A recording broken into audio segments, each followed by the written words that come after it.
everyone, welcome back to the channel. So in today's video we are going to start a new chapter, that is Limited Liability Partnership Act 2008.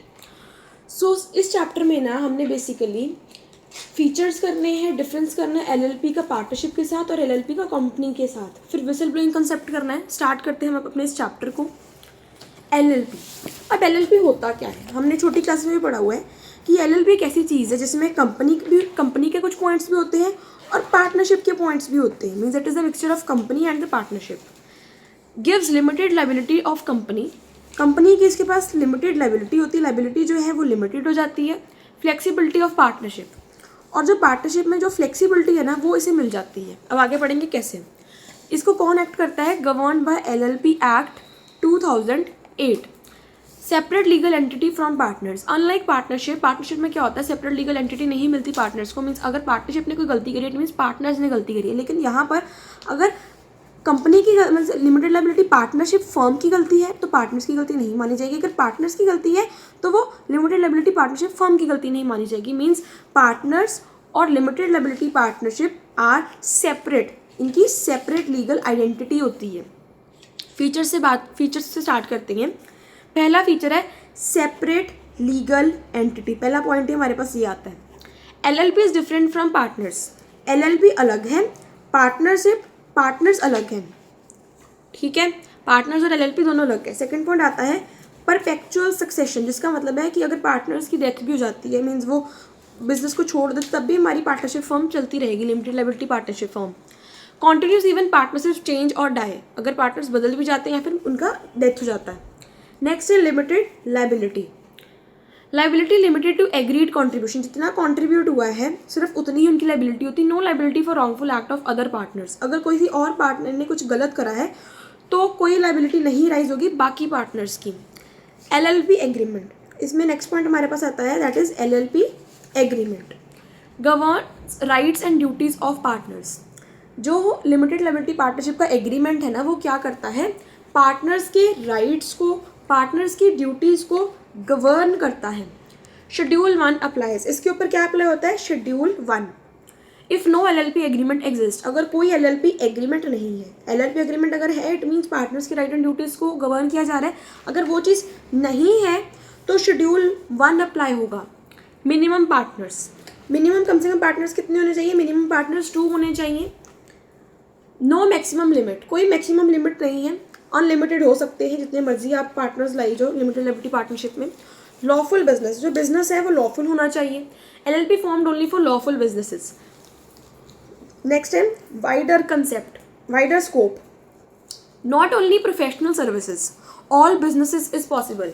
Limited liability partnership में सिर्फ आप services नहीं दे सकते, जैसे कि कोई CA की association है या फिर सीए की फर्म है या फिर कोई सीएस की फर्म है या फिर अकाउंटेंट्स की फर्म है या फिर टीचिंग प्रोवाइड की जा रही है लिमिटेड लाइबिलिटी पार्टनरशिप में। आप सिर्फ सर्विसेज नहीं दे सकते, आप बिजनेसेस भी कर सकते हो, यानी कि प्रोडक्ट्स भी सेल कर सकते हो लिमिटेड लाइबिलिटी पार्टनरशिप खोल के।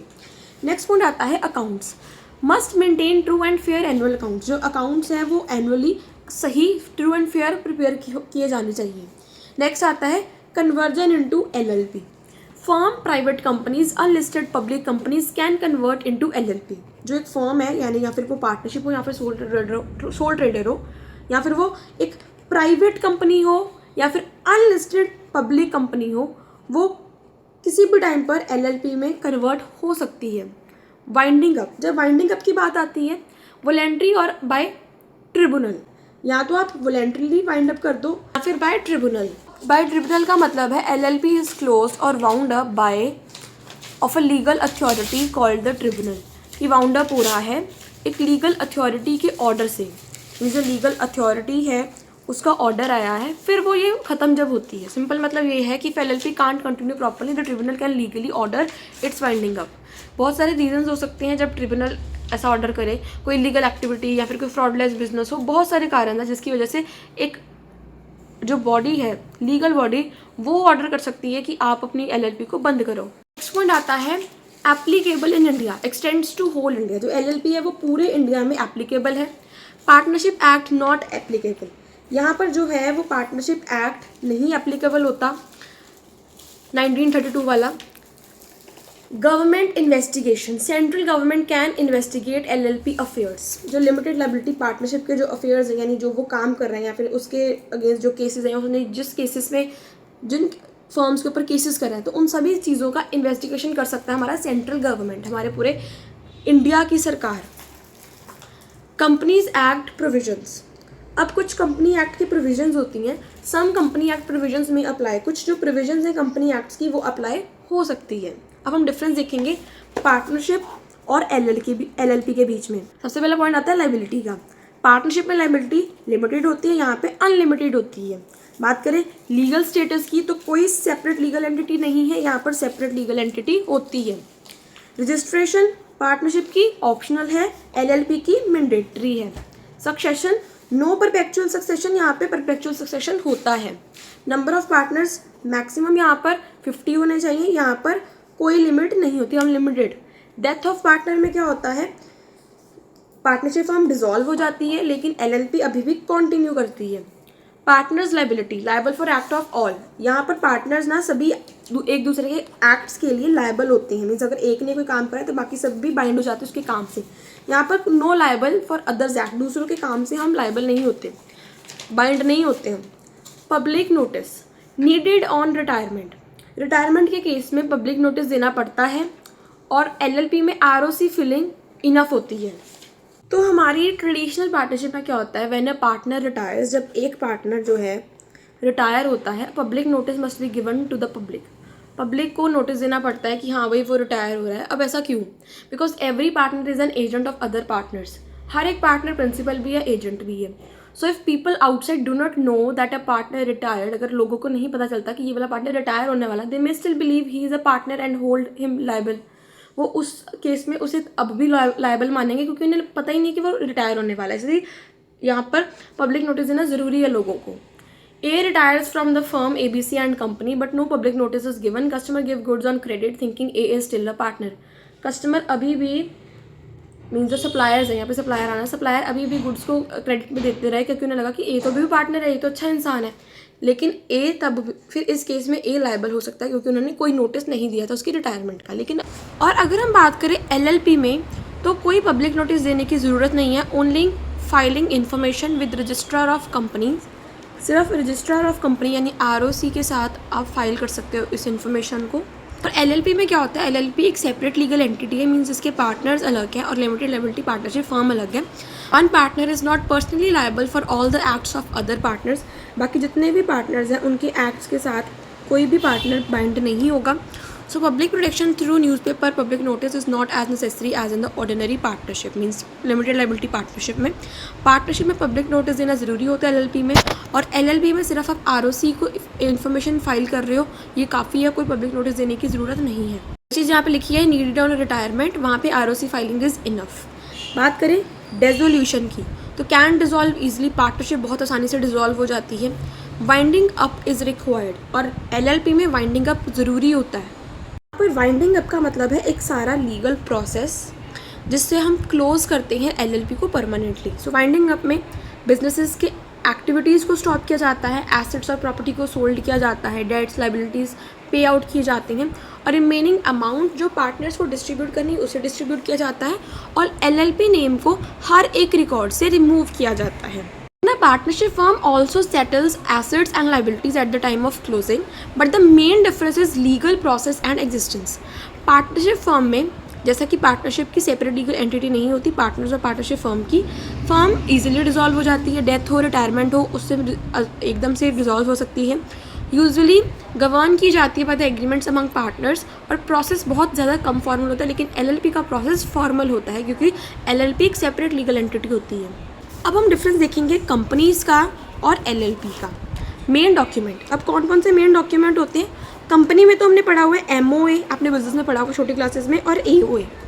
LLP में क्या होता है, इनकॉर्पोरेशन डॉक्यूमेंट, कि आपने इनकॉर्पोरेशन करवाई है, इनकॉर्पोरेशन का डॉक्यूमेंट आपके पास होगा, एंड LLP एग्रीमेंट। LLP में जो भी एग्रीमेंट्स होंगे वो आपके पास होंगे। तो दो डॉक्यूमेंट्स उसमें होते, दो ही उसमें होते, एक होता है MOA AOA और एक होता है LLP में incorporation document and LLP agreement. Suffix, अब हम सफिक्स क्या लगाते हैं, LLP में हम लिमिटेड या फिर प्राइवेट लिमिटेड लिखते हैं PVT LTD, और LLP में हमें LLP लिखना ज़रूरी होता है। अब कौन मैनेज करता है? इसकी मैनेजमेंट करते हैं डायरेक्टर्स, इसकी मैनेजमेंट करते हैं पार्टनर्स या फिर डेजिग्नेटेड पार्टनर्स, जिनको हमने डिसाइड करा हुआ है, जो डेजिग्नेटेड है। मीटिंग्स, कंपनी में ना मीटिंग्स करवानी मैंडेटरी होती हैं। एलएलपी में हम फ्लेक्सिबिलिटी के साथ काम करते हैं, मीटिंग जब हमारा मन करेगा तभी करवाएंगे, लेकिन एलएलपी कंपनी में मीटिंग ज़रूरी होती है। शेयर कैपिटल, यहाँ पर शेयर्स की ज़रूरत है, चाहे वो लिमिटेड हो चाहे वो प्राइवेट लिमिटेड हो, जिसका मतलब ये है अनलाइक कंपनी में देखो क्या होता है कि अगर कंपनी का नेटवर्थ है मान लो 12 करोड़, तो उसमें एक इंसान का कितना परसेंट है शेयर, दूसरे इंसान का कितना परसेंट है, या फिर कितने पैसों का शेयर है, एक का 1 करोड़ होगा, एक का 20 लाख का होगा। लेकिन जो हमारी एलएलपी है उसमें ये मतलब है कि जो ओनरशिप है एलएलपी की, उसे हम शेयर्स की फॉर्म में नहीं डिवाइड करते। कंपनी में तो ओनरशिप शेयर्स में डिवाइड हो जाती है, जैसे ए के पास 40 शेयर्स है, बी के पास 60 शेयर्स है, एक शेयर मान लो 1 रुपये का है या फिर 10 रुपये का है। ओनरशिप डिपेंड करती है नंबर ऑफ़ शेयर्स के ऊपर, जिसके पास जितने ज़्यादा शेयर्स होते हैं उसके पास ज़्यादा ओनरशिप होती है। लेकिन एलएलपी में कोई भी शेयर नहीं होता, कोई शेयर सर्टिफिकेट नहीं होता। पार्टनर कॉन्ट्रीब्यूट्स कैपिटल, पार्टनर जैसे ए और बी हैं वो पैसा लाएंगे, जितने का पैसा लाएंगे उतने की उनकी कैपिटल होगी। एग्जाम्पल देखो, A contributes 1 lakh, B contributes 2 lakh, their right profit sharing are decided by the LLP agreement. जो भी इनका प्रॉफिट शेयरिंग रेशियो होगा, मान लो ए का है 3, बी का है 2, तो एलएलपी एग्रीमेंट में होगा, शेयर्स के अकॉर्डिंग नहीं होगा। सो एलएलपी में जो ओनरशिप है वो हमारे एलएलपी एग्रीमेंट में मेंशन होती है, प्रॉफिट शेयरिंग रेशो शेयर्स के या फिर कितना उन्होंने पैसा लगाया उसके बेसिस में ऊपर ओनरशिप नहीं डिवाइड होती। नेक्स्ट आता है चार्जेस रजिस्ट्रेशन। रजिस्ट्रेशन में जो चार्जेस लगते हैं उनकी ज़रूरत होती है कंपनी में, और यहाँ पर एलएलपी में कोई भी ज़रूरत नहीं होती रजिस्ट्रेशन चार्जेस के लिए। सबसे पहले हम देखेंगे चार्जेस का मतलब क्या है। चार्ज मीन्स अ सिक्योरिटी, एक ऐसी सिक्योरिटी जो कैसे क्रिएट हुई है, एसेट रख के लोन लेने के, मीन्स लोन लिया है एसेट देकर। एक बिजनेस है, उसने लोन लिया है बैंक से और अपनी बिल्डिंग यानी अपनी एसेट को सिक्योरिटी की फॉर्म में रखा है। The security right of bank is called charge. जो बैंक का सिक्योरिटी का राइट है उसे हम चार्ज बोलते हैं।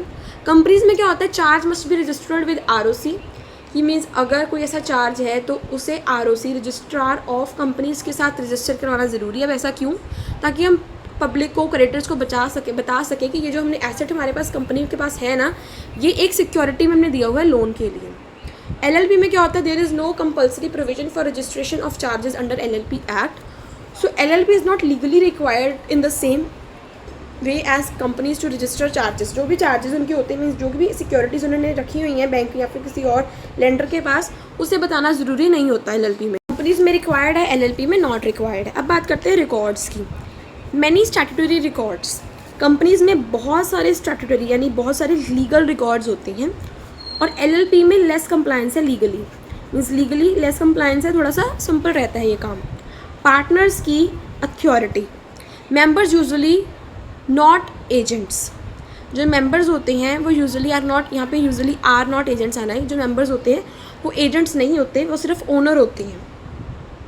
ये नहीं है कि उनकी वजह से या फिर वो कोई काम कर रहे हैं तो जिससे हमारी जो कंपनी है वो पैसा कमा रही है। दूसरी ओर एलएलपी में पार्टनर्स आर एजेंट्स। पार्टनर्स जो हैं एजेंट्स होते हैं। हर एक इंसान फर्म के लिए कुछ ना कुछ काम करता है, और जो वो काम करता है बाकी सभी लोग उसके साथ बाइंड भी हो जाते हैं। कॉन्ट्रैक्ट्स, मोर रिस्ट्रिक्शंस, इसमें बहुत ज़्यादा रिस्ट्रिक्शंस होती है, इसमें कम रिस्ट्रिक्शंस होती है, जिस वजह से फ्लेक्सिबल कॉन्ट्रैक्ट्स होते हैं, मीन्स हम कॉन्ट्रैक्ट्स को फ्लेक्सिबिलिटी के साथ मोल्ड कर लेते हैं।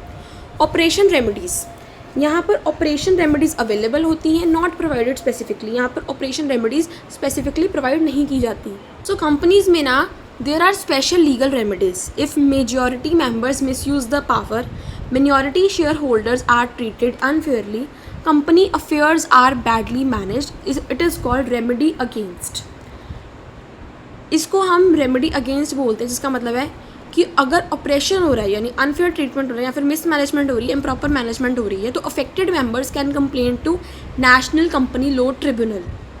तो यहाँ पर members National Company Law Tribunal में केस फाइल कर सकते हैं अपनी कंप्लेंट का। एग्जाम्पल भी है इसकी। एलएलपी में क्या होता है, there is no detailed separate provisions like companies for operations and mismanagement. यहाँ पर रेमेडीज़ नहीं प्रोवाइड की जाती मेंबर्स को। अब ऐसा क्यों? क्योंकि म्यूचुअल ट्रस्ट पे ये खड़ी हुई है। इसमें ऑलरेडी LLP एग्रीमेंट एग्जिस्ट कर रहा है, सब में कॉन्ट्रैक्चुअल रिलेशन है as a partners. So disputes अगर आते भी हैं तो वो LLP एग्रीमेंट के अकॉर्डिंग ही सॉल्व कर दिए जाते हैं, कहीं पर उसकी कंप्लेंट फाइल नहीं की जाती एज अ रेमेडी। अपना कुछ सिमिलैरिटी भी है हमारी कंपनी और LLP के बीच में। दोनों की जो लाइबिलिटी है वो लिमिटेड होती है, दोनों में परपेचुअल सक्सेशन होता है। ROC एडमिनिस्ट्रेटिव अथॉरिटी होती है, रजिस्ट्रार ऑफ कंपनी के साथ एक एडमिनिस्ट्रेटिव अथॉरिटी प्रेजेंट होती है। नेम का अप्रूवल लेना पड़ता है या फिर चेंजेस करने पड़ते हैं, अगर चेंजेस करने पड़ते हैं तो कुछ प्रोविजंस प्रेजेंट होती हैं। सेपरेट लीगल एंटिटी होती है और कोई भी पर्सनल लाइबिलिटी नहीं होती अगर फ्रॉड हो। फ्रॉड के केस में आपकी पर्सनल लाइबिलिटी राइज होती, वरना नहीं होती। अब हम देखेंगे विसल ब्लोइंग का मतलब क्या है। विसल ब्लोइंग का मतलब है reporting illegal unethical activities inside organization. Organization के अंदर जो भी इलीगल अनएथिकल काम हो रहा है, जब आप उसको रिपोर्ट करते हो उसको बोलते हैं विसल ब्लोइंग करना। जो पर्सन रिपोर्ट करता है उसे विसल ब्लोअर बोलते हैं। कुछ रॉन्ग एक्टिविटीज़ जैसे कि fraud, corruption, tax evasion, false accounts, misuse of funds, illegal practices, इन कारणों की वजह से विसल ब्लोअर कंप्लेंट करता है। ऑब्जेक्टिव्स क्या है? सबसे पहले तो जब फ्रॉड डिटेक्ट होता है, फाइंड इलीगल एक्ट अर्ली, जल्दी से जल्दी आप इलीगल एक्ट को पकड़ लेते हो। प्रोटेक्ट करते हो पब्लिक के इंटरेस्ट को, जैसे कि क्रेडिटर्स, इन्वेस्टर्स, गवर्नमेंट। इससे ट्रांसपेरेंसी मेंटेन होती है, जिससे हम ओपननेस प्रमोट करते हैं। इम्प्रूव होता है कॉरपोरेट गवर्नेंस, इनकरेज करता है जो एथिकल मैनेजमेंट है, मैनेजमेंट के बीच में एक एथिक्स के साथ काम होना चाहिए, जिससे कॉरपोरेट गवर्नेंस इम्प्रूव होती है बिजनेसेस की। Prevent financial loss, stop embezzlement, fake expenses, जो हम झूठे एक्सपेंसेस कर रहे हैं ना वो नहीं करते। सो इससे जो बिज़नेस प्रॉफिट्स में होने के बाद भी जब फाइनेंशियल लॉस शो करता है झूठा, उस चीज़ से हम बच जाते हैं, क्योंकि विसल ब्लोइंग का कंसेप्ट फर्म के अंदर प्रेजेंट होता है। क्या एडवांटेजेस है, क्या इंपॉर्टेंस है विसल ब्लोइंग की? ऑनेस्टी को प्रमोट किया जाता है, फ्रॉड करप्शन कम होती है, LLP की रेपुटेशन बच जाती है और इन्वेस्टर्स के बीच में अच्छा कॉन्फिडेंस आ जाता है, क्योंकि फर्म के अंदर प्रेजेंट लोग ही कंप्लेंट कर देते हैं ऐसे कुछ गलत कामों के लिए।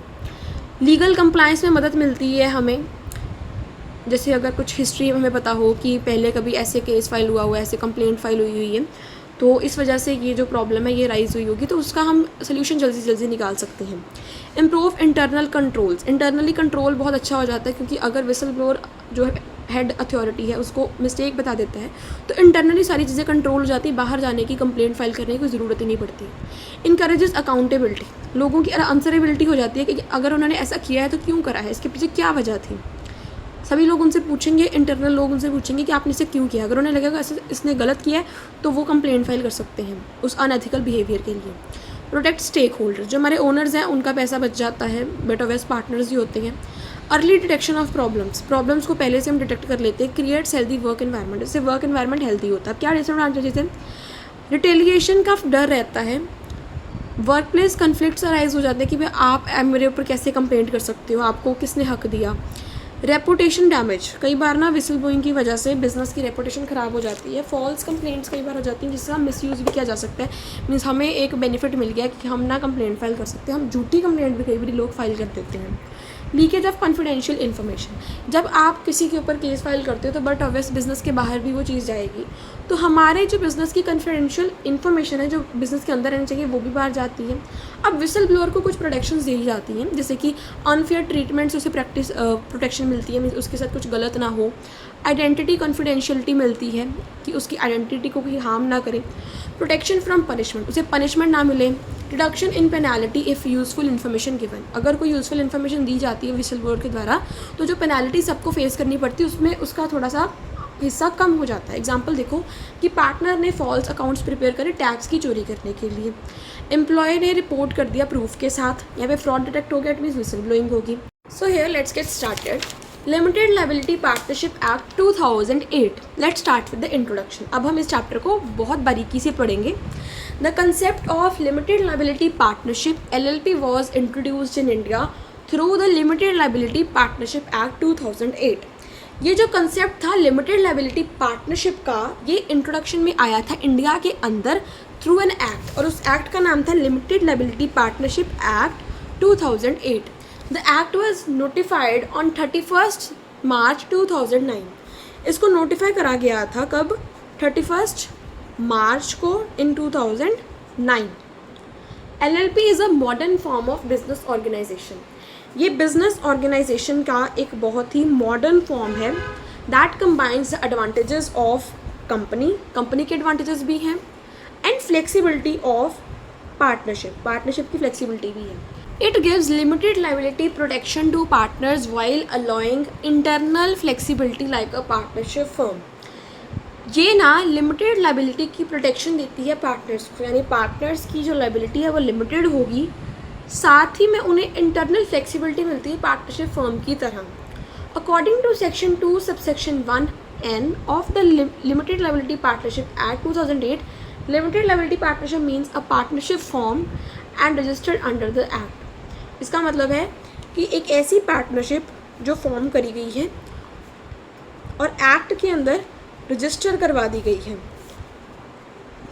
N LLP is a body corporate, ये एक कॉरपोरेट बॉडी है, एक सेपरेट लीगल एंटिटी रखती है जिसका परपेचुअल सक्सेशन भी प्रेजेंट होता है। बात करते हैं क्या मीनिंग है LLP का, लिमिटेड लाइबिलिटी पार्टनरशिप का क्या मतलब है। The limited liability partnership is a form of business organization, ये बिजनेस ऑर्गेनाइजेशन का एक फॉर्म है। पार्टनर्स हैव लिमिटेड लाइबिलिटी, जिसमें पार्टनर्स की जो लाइबिलिटी होती है वो लिमिटेड होती है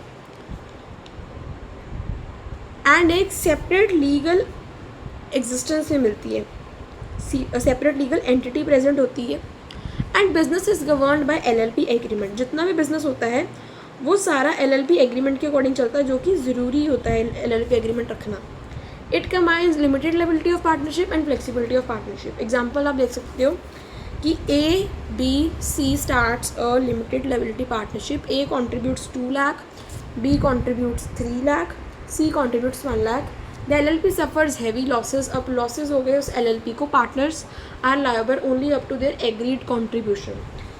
A सिर्फ 2 लाख ही दे सकता है, B 3 लाख और C 1 लाख, क्योंकि जितनी उन्होंने पैसा लगाया है उतना ही उन्हें पे आउट करना पड़ेगा। लिमिटेड लाइबिलिटी है अनलेस फ्रॉड इज़ इन्वॉल्व। अगर तो उन्होंने खुद ही कुछ फ्रॉड करा होगा और तब लॉस राइज हुआ होगा, फिर उनकी जो पर्सनल एसेट्स हैं उनको भी यूज़ किया जा सकता है। अब हमारे चैप्टर का मेन टॉपिक आता है, दैट इज़ फीचर्स या फिर highlights of limited liability partnership act 2008। पहला पॉइंट है सेपरेट लीगल एंटिटी। बहुत बार हमने ये वर्ड सुना हुआ है और हमें इसका मतलब पता भी है। An LLP is a legally separate from its partner. जो LLP है वो डिफरेंट है और उसके पार्टनर्स डिफरेंट हैं। इट कैन ओन प्रॉपर्टी, अपने नाम पे ये प्रॉपर्टी ले सकती है, स्यू कर सकती है दूसरों को and be sued in their own name, और अपने नाम के ऊपर भी इसके ऊपर लोग केस फाइल कर सकते हैं। एग्जाम्पल आप देख सकते हो XYZ लिमिट, आपको हर जगह पे ना एग्जाम्पल लिखनी है। XYZ LLP, यहाँ पर XYZ LLP, आपको LLP का सफिक्स यूज़ करना ज़रूरी होता है। उसने एक लैंड खरीदा, purchase a land, the land belongs to LLP। ये लैंड किसका है? हमारी LLP का, XYZ का, and not to the individual partners. जो उस फॉर्म में पार्टनर्स हैं उनका नहीं है, LLP का है, ये पार्टनर्स का नहीं है, just like company. Next point आता है हमारा परपेचुअल सक्सेशन। इसका भी मीनिंग बहुत ईजी है, बहुत बार करा हुआ है। LLP continues even partner dies. अगर पार्टनर जो है वो मर भी जाता है या फिर रिटायर भी हो जाता है या फिर इंसॉल्वेंट भी हो जाता है, तब भी हमारी LLP कंटिन्यू करती रहेगी। चेंज इन पार्टनर्स, अगर पार्टनर्स में चेंज भी आता है, it will not affect existence of LLP। Example आप देख सकते हो, if one partner dies means एक AB था, उनमें से ABC था, A डिसीज पार्टनर बन गया, LLP business still continues with remaining partner. LLP अब भी चलती रहेगी B और C के साथ, क्योंकि वो रिमेनिंग पार्टनर्स हैं। नेक्स्ट है लिमिटेड लाइबिलिटी। जो लाइबिलिटी है लिमिटेड होती है पार्टनर्स की। Liability of partners is limited to the agreed contribution. जितनी उनकी कॉन्ट्रीब्यूशन रही है उस एग्रीड कॉन्ट्रीब्यूशन से लिमिट करती है उनकी liability. A partner is not personally liable for wrongful acts of other partner. जो पार्टनर है वो लाइबल नहीं होता पर्सनली दूसरे पार्टनर्स के एक्ट्स के लिए।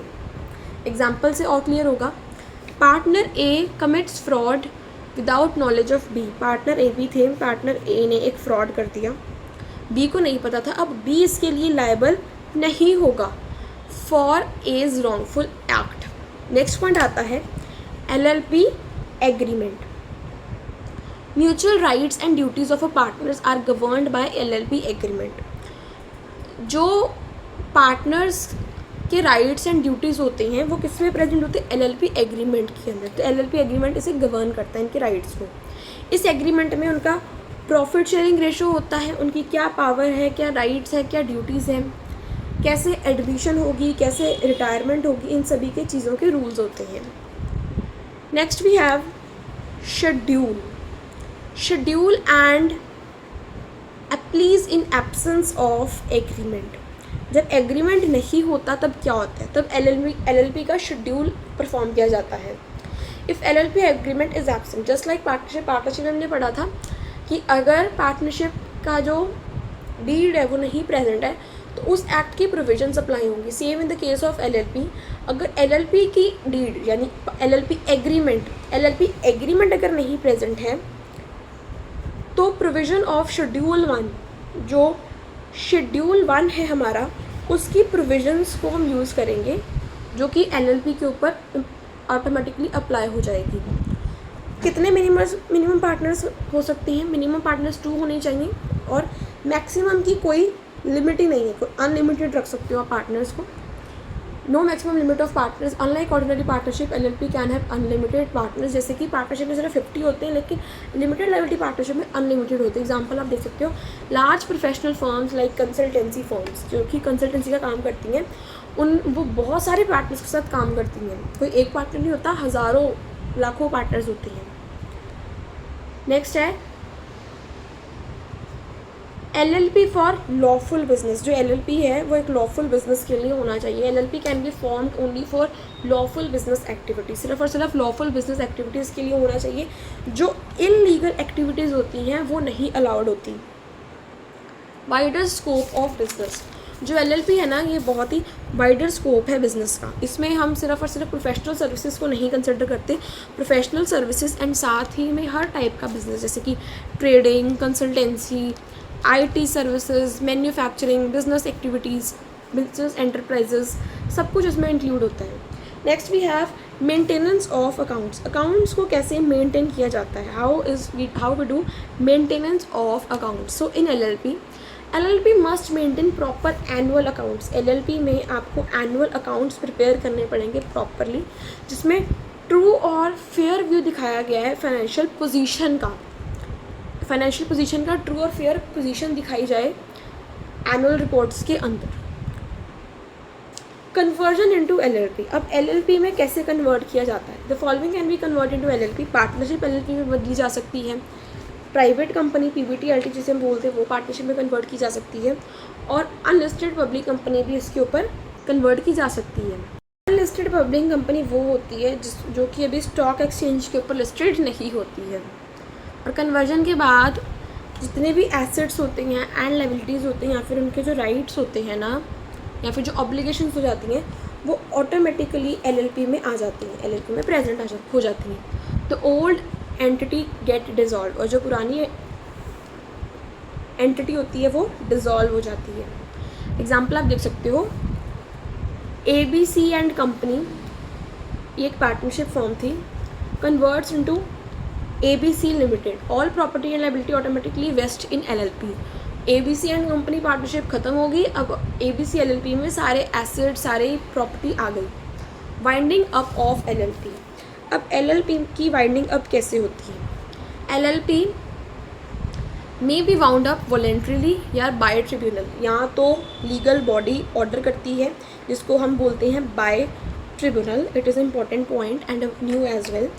और एक होता है वॉलेंट्रीली, कि पार्टनर्स खुद सोच लेते हैं हमें बिजनेस वाइंड अप कर देना चाहिए। तो जब तो ट्रिब्यूनल करता है, ट्रिब्यूनल ऑर्डर करता है इसी वजह से क्योंकि मान लो LLP अपने डेट्स नहीं पे कर पा रही है, एक्ट अगेंस्ट पब्लिक इंटरेस्ट के खिलाफ जा रही है, या फिर कोई फ्रॉडलेंट काम कर रही है।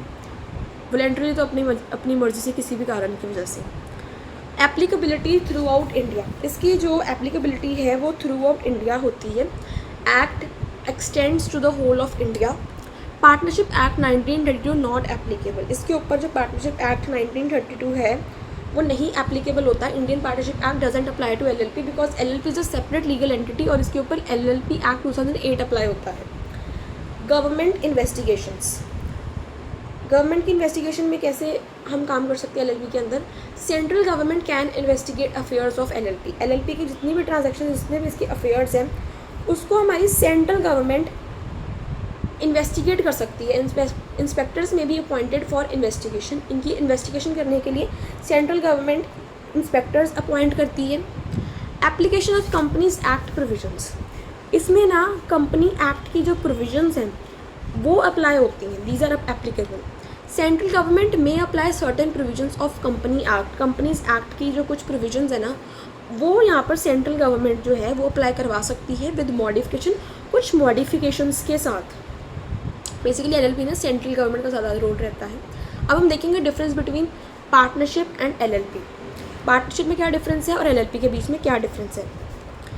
ये ऑलरेडी हमने पहले भी करा है, फिर से हम रिवाइज ही कर रहे हैं, डिटेल में कर रहे हैं, इसलिए इसको फिर से कर लेते हैं। लाइबिलिटी इसमें अनलिमिटेड होती है, इसमें लिमिटेड होती है, इसमें कोई सेपरेट लीगल एंटिटी नहीं होती, इसमें सेपरेट लीगल एंटिटी होती है। रजिस्ट्रेशन जो है वो ऑप्शनल होती है, यहाँ पर रजिस्ट्रेशन करवानी मैंडेटरी होती है। बाकी पार्टनरशिप में रजिस्ट्रेशन करवा के बेनिफिट ही आपको मिलेगा फर्दर।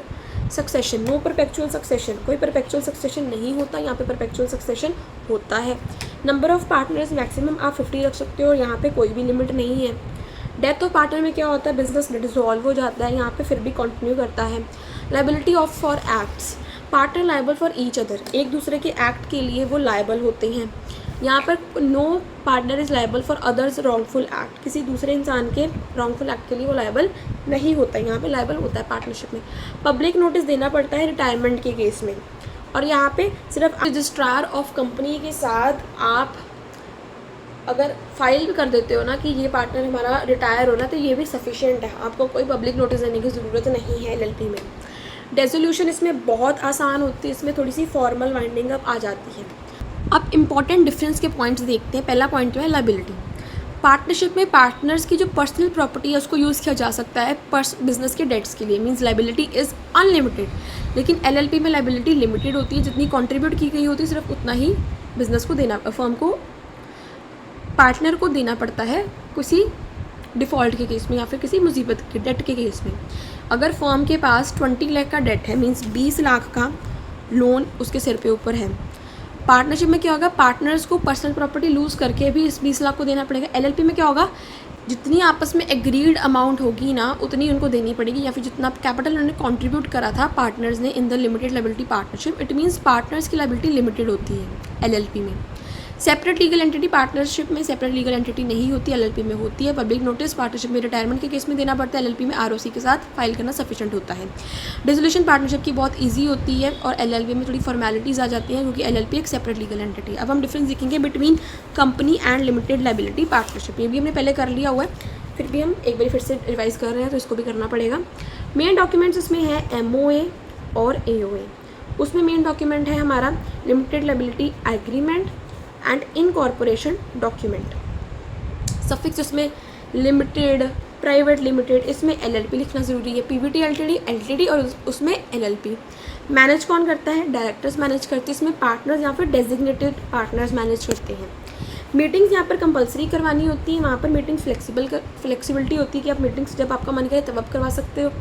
शेयर कैपिटल रिक्वायर्ड, यहाँ पर ना कैपिटल में एक शेयर होता है हर एक पार्टनर, हर एक ओनर का, वहाँ पे कोई भी शेयर नहीं होता, बस कैपिटल कंट्रीब्यूशन होती है और प्रॉफिट शेयरिंग रेशो होती है। चार्जेस रजिस्ट्रेशन, इस बिज़नेस की जितनी भी सिक्योरिटीज़ हैं जो एज अ चार्ज उसने लोन लेके रखा हुआ है वो बताना ज़रूरी होता है कंपनीज़ में, यहाँ पे बताने की कोई ज़रूरत नहीं होती। कंप्लायंस, फॉर्मेलिटीज़, लीगल कंप्लायंस ज़्यादा होता है, इसमें लीगल कंप्लायंस कम होता है एलएलपी में। Authority, members are not agent, जो मेंबर्स हैं वो सिर्फ ओनर्स होते हैं, एजेंट नहीं होते, मीन्स वो काम नहीं करते। लेकिन यहाँ पे जो पार्टनर्स हैं वो एलएलपी के एजेंट हैं, मीन्स एलएलपी का काम कौन करवा रहा है, उसके पार्टनर्स, उसके एजेंट करवा रहे हैं। लेकिन वहाँ पे एम्प्लॉयज़ या फिर डायरेक्टर्स मैनेज करते हैं, ओनर सिर्फ मेंबर्स होते हैं। कॉन्ट्रैक्ट्स की बात करें तो रिस्ट्रिक्शंस एग्जिस्ट कि बहुत सारे कॉन्ट्रैक्ट्स में एंटर करने के लिए बहुत सारी रिस्ट्रिक्शंस होती हैं कंपनीज़ में, लेकिन इसमें ज़्यादा रिस्ट्रिक्शंस नहीं होती। कॉन्ट्रैक्ट्स को हम फ्लेक्सिबिलिटी के साथ मॉडिफिकेशन करने के अचीव कर सकते हैं। ऑपरेशन रेमेडी, कई बार कोई प्रॉब्लम आ जाती है तो उसमें रेमेडी अवेलेबल होती है, लेकिन नो डिटेल्ड प्रोविजन, लेकिन LLP में कोई ज़्यादा डिटेल्ड प्रोविजन नहीं प्रेजेंट होती। फल मतलब ये होता है, this point means whether members या फिर पार्टनर्स, मेंबर्स हो गए कंपनी के केस में, पार्टनर्स हो गए LLP के केस में, gate special legal protection if management act unfairly. अगर मैनेजमेंट अनफेयरली काम करती है, क्या उन्हें लीगल प्रोटेक्शन मिलती है? सो कंपनी के केस में provide special remedies against operation, mismanagement.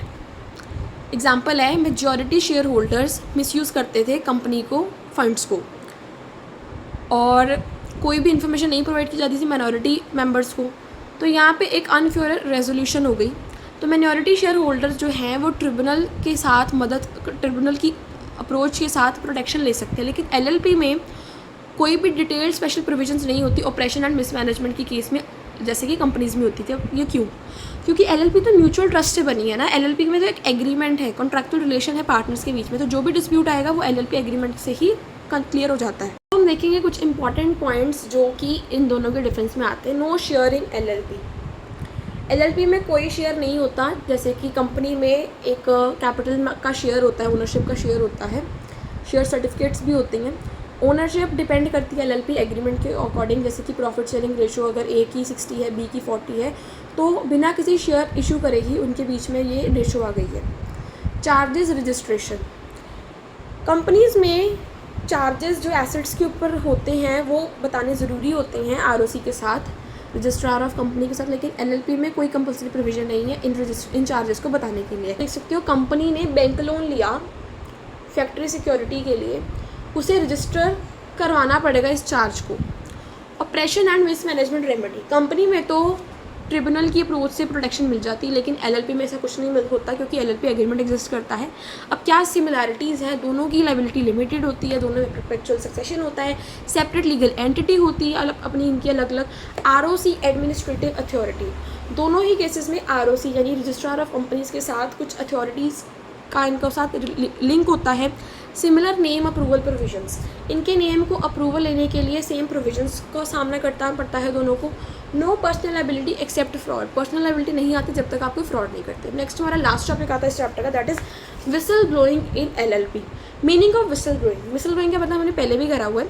Whistle blowing का मतलब होता है रिपोर्टिंग इलीगल और अनएथिकल या फिर फ्रॉडलेंट एक्टिविटीज़ जो ऑर्गेनाइजेशन के अंदर हो रही हैं, उसको हम बोलते हैं whistle blowing. We call them whistle blowing.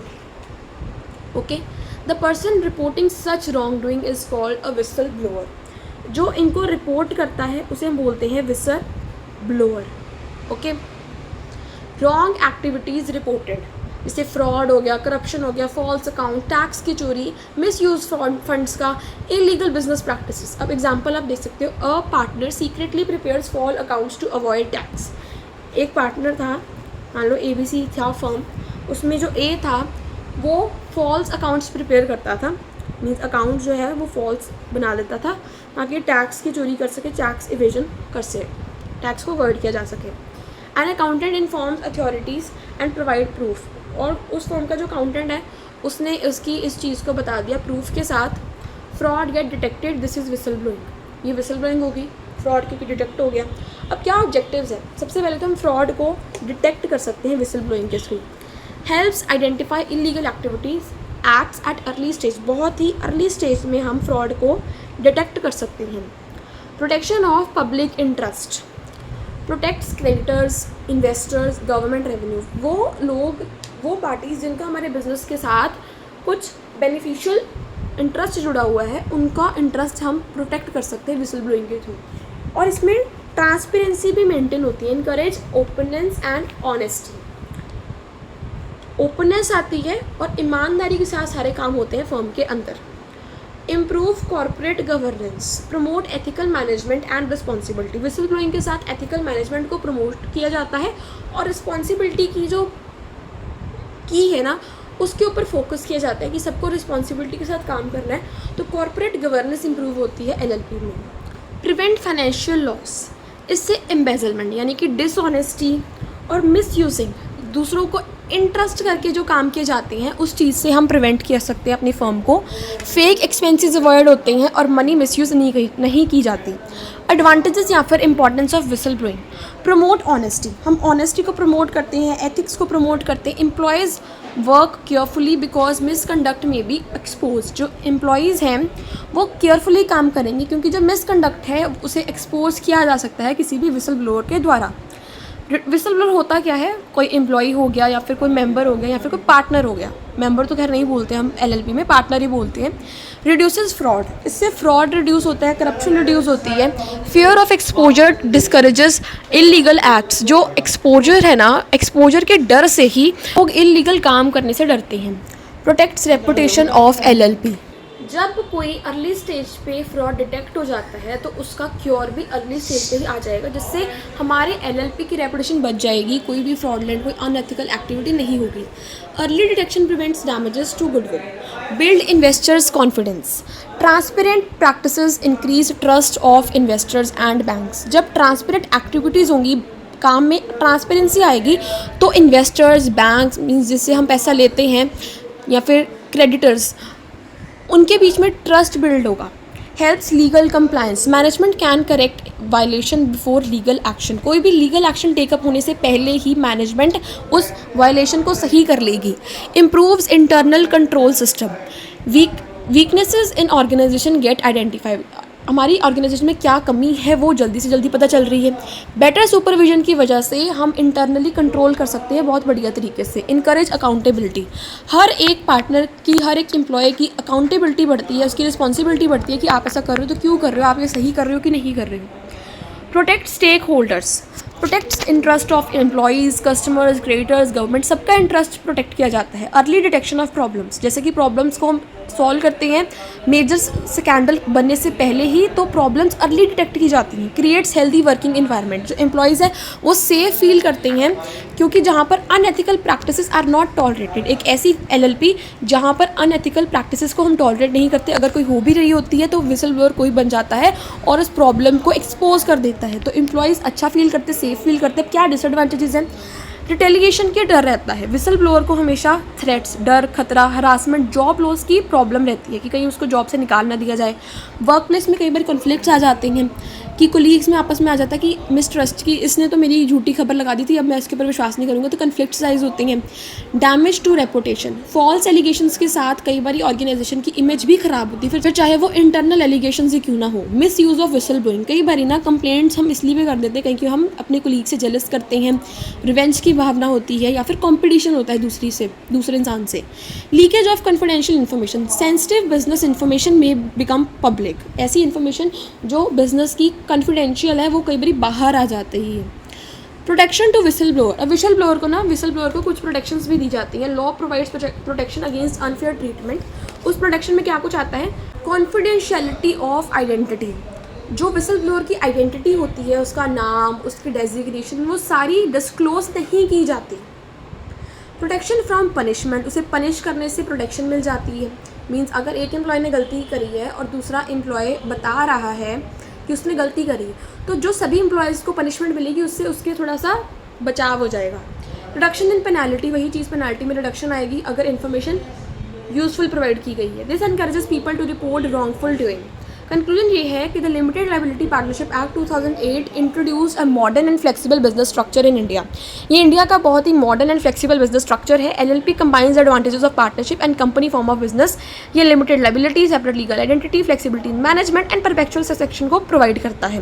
Whistle blowing further promotes honesty, transparency, accountability, ethical corporate governance. जो विसल ब्लोइंग है वो ऑनेस्टी को, ईमानदारी को, ट्रांसपेरेंसी एंड आंसरेबिलिटी यानी अकाउंटेबिलिटी को प्रमोट करता है, जिससे एथिकल कॉर्पोरेट गवर्नेंस की जाती है। Thus LLP is an important and growing form of business organisation in modern commercial world. जो हमारा आज का मॉडर्न कमर्शियल वर्ल्ड है उसके अंदर एलएलपी बहुत ही इंपॉर्टेंट एंड बढ़ता हुआ ग्रोइंग फॉर्म है बिजनेस ऑर्गेनाइजेशन का। सो भी एक और छोटा सा टॉपिक पढ़ लेते हैं एलएलपी चैप्टर का, कि कैसे एलएलपी फॉर्म होती है, कैसे इनकॉर्पोरेट की जाती है और कैसे रजिस्टर्ड होती है इंडिया के अंदर। Formation of LLP. The formation of an LLP begins with deciding the proposed name. जो LLP है वो कैसे फॉर्म होता है, एक प्रपोज्ड नेम से स्टार्ट होता है। आइडेंटिफाइंग पार्टनर, जिसमें वो अपने पार्टनर्स को आइडेंटिफाई करता है, मीन्स कौन उसके पार्टनर्स होंगे और कौन डेजिग्नेटेड पार्टनर्स होंगे। एंड डिटरमाइन दें कैपिटल कॉन्ट्रीब्यूशन, कितनी कैपिटल लाएंगे और क्या प्रॉफिट शेयरिंग रेशियो होगी। सो इन सब चीज़ों से हमारी जो पार्टनरशिप है वो फॉर्म होती है। अगर बात करें इनकॉर्पोरेशन की, तो इनकॉर्पोरेशन में रिजर्वेशन ऑफ नेम, जिस नाम पे आप अपनी पार्टनरशिप फॉर्म चला रहे हो उसको आपको रिजर्व करवाना पड़ेगा। And application is submitted to the registrar of companies. ROC को हम एक एप्लीकेशन देंगे for the approval of the proposed name of the LLP। जो प्रपोज नेम हम रखना चाहते हैं उसके अप्रूवल के लिए designated partners identification number, DPIN, designated partner identification number. At least 2 designated partners must obtain DPIN which is mandatory for incorporation. ये incorporation के लिए काफ़ी ज़्यादा ज़रूरी है। Next we have digital signature certificate. Digital signature certificate DSC, designated partners must obtain, सबसे पहले designated partners का आइडेंटिफिकेशन नंबर होगा, फिर उन्हें डिजिटल सिग्नेचर सर्टिफिकेट लेना पड़ेगा for filing electronic documents with ROC, so that वो अपने इलेक्ट्रॉनिक डॉक्यूमेंट्स को फाइल कर सकते हैं ROC के साथ। Filing incorporation documents, incorporation documents containing details of partners, registered offices and business activities are filed with ROC along with the prescribed fees pay करके। फिर बात करते हैं रजिस्ट्रेशन कैसे होती है LLP की। आफ्टर वेरिफिकेशन ऑफ डॉक्यूमेंट्स, जब ROC आपके डॉक्यूमेंट्स को वेरीफाई कर देता है, the registrar issues a certificate of incorporation. वो क्या देगा आपको, सर्टिफिकेट ऑफ इनकॉर्पोरेशन देगा, which is very important, which serves as conclusive evidence of the existence of LLP। जो एक एविडेंस है कि आपकी LLP एग्जिस्ट करती है। The LLP agreement must be filled with in 30 days of incorporation. ये जो LLP एग्रीमेंट है ये भी फिल किया जाना चाहिए, फाइल हो जाना चाहिए 30 दिनों के अंदर इनकॉर्पोरेशन के। सो इसे एक बड़ी फिर से रिवाइज कर लेते हैं। सबसे पहले फॉर्म कैसे होती है हमारी, LLP फॉर्म होती है अपना नेम रख के, आइडेंटिफाई पार्टनर्स करके, डेजिग्नेटेड पार्टनर्स को चूज़ करके और capital contribution profit sharing ratio को चूज़ करके। फिर इनकॉर्पोरेशन कैसे होती है, सबसे पहले नेम का रजिस्ट्रेशन करवाया जाता है, ROC से अप्रूवल लिया जाता है।